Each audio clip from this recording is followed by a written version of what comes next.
Sales return occurs when a customer brings goods back to our business. So we'll use an example where our business is called Alston Electricals. So this is us here. And we're going to make a sale to Southern Primary School. So let's say that sale is going to be for $320 plus $32 GST. And that goes across like so. So with every sale we've got two amounts. We've got the sale amount, which in this case is 4 units at $80 for a total of $320. And GST of 32, that's a total of 352. We've also got a cost of sale, which in this case is 4 units at $40 for a total of 160. So before we can process a sales return, we need to actually process this sale.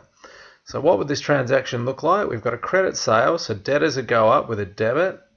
We increase the subsidiary account to Southern Primary School, and that's offset with a credit to sales and a credit to GST. So we've done 4 entries there, but going back to Unit 3, we'll remember that we actually need 2 more whenever we make a sale. And that's because we've got what's called the cost of sales. So what we need to do is increase an expense called cost of sales and decrease stock control because we've got less inventory. So that's 6 entries, and that number is going to be important because we're going to need to remember that when we undo it when there's a sales return. So let's assume in this case the customer has brought the goods back. So the customer in this case is Southern Primary School. They've returned the goods to us, which is Alston Electricals. That's called a sales return. So remember, these returns are always from our perspective. So it was a sales originally, so it's going to be a sales return now.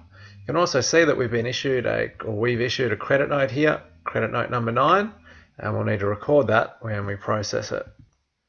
So what we're going to need to do is reverse basically the transaction we did earlier. So we're going to need to decrease debtors and the subsidiary debtor account for Southern Primary School because they don't owe us money anymore. So we need to decrease the debtors control asset on the credit side. We got sales. Sales at the moment have got a credit of 320. We better undo that, which looks correct. Logically, it seems like the right thing to do. It's actually not though. What we're going to do is leave that blank and instead put it in sales returns. So what you can see here is we never touch sales returns, sales on the debit side. We're going to leave that blank. What we'll do instead is match it up with a new ledger called sales returns, and you can see that that's actually what's called a negative revenue account, and that must mean it's got the opposite rules of a revenue, so when it goes up, it's going to be a debit. We'll explain the theory about that in a second. GST clearing, we increase the liability by $32. We better decrease it because the sale's actually been returned, so we're not going to need to pay the GST on that. Cost of sales expense went up by $160, but if the customer brings it back, well, we don't have a cost of sales expense anymore, so we better do a credit. And stock control, we had inventory leaving the business. Well, now it's come back in because the customer's brought it back, so we'll do a debit. So you can see we've got 6 entries there, a 4 for the sale amount and a 2 for the cost of sale. So looking at that, this will get recorded in the general journal. So the entries we just made, we did a debit to sales returns, debit to GST clearing, and that matched up with a credit to debtors control and a credit to the subsidiary account. So there's our 4, and then our last 2 parts, we had a debit to stock control and a credit to cost of sales. So they're the 6 entries in total. We might get asked to do a narration for this transaction, so let's look at what we need. We basically need in our narration 2 out of any of the 3 things. So we need the type of unit, e.g. it says light fittings have been returned here, the number of units that have been returned, so in this case 4, and maybe the reason, maybe it's the wrong size or it was damaged. So any 2 out of those 3 things would give you enough detail. The one that's not negotiable is we need the credit note number. So we can see here, credit note number 9. Where would a sales return get reported in the income statement? What we're going to do is we called it a negative revenue, so we're going to put it here after sales. We're going to have sales less sales returns equals a number. So in this case it's 95,000, and that number's got a name. We're going to call that net sales.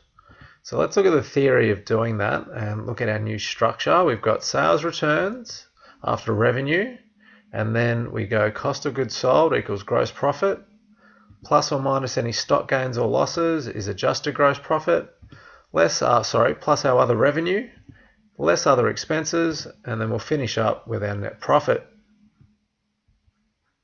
Let's look at the theory behind the sales returns, and let's look at, say, 2 businesses who both have sales of $100,000.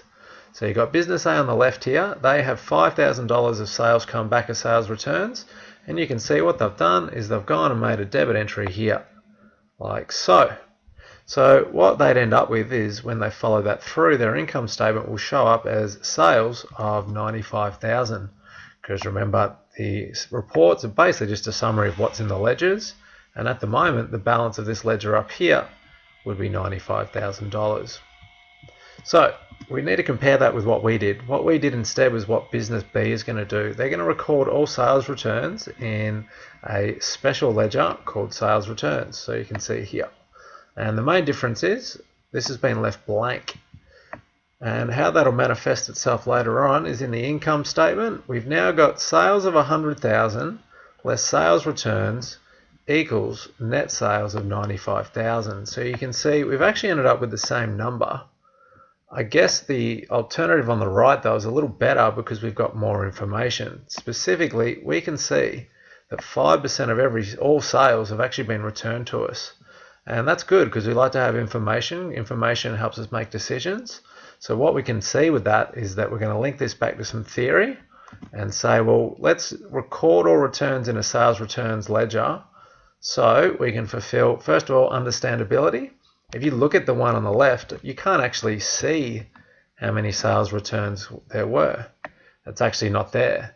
So someone can't comprehend its meaning if it's not actually presented for them to look at. So that's not understandable. But second of all, we've also got relevance. We'd like to know this information on the right and go, wow, that looks like a pretty high level of sales returns. Maybe that'll help me make a decision, such as say, change the supplier. Maybe the supplier is always providing faulty goods. Maybe I should stock a different product. Maybe it's like an inferior quality or it's quite brittle and getting damaged. Or maybe I change delivery methods. Maybe it's the courier's fault or maybe it's the type of delivery that I use. The point is, if I have this information with sales returns, I can then go and make a good decision. And that comes back to our qualitative characteristic of relevance.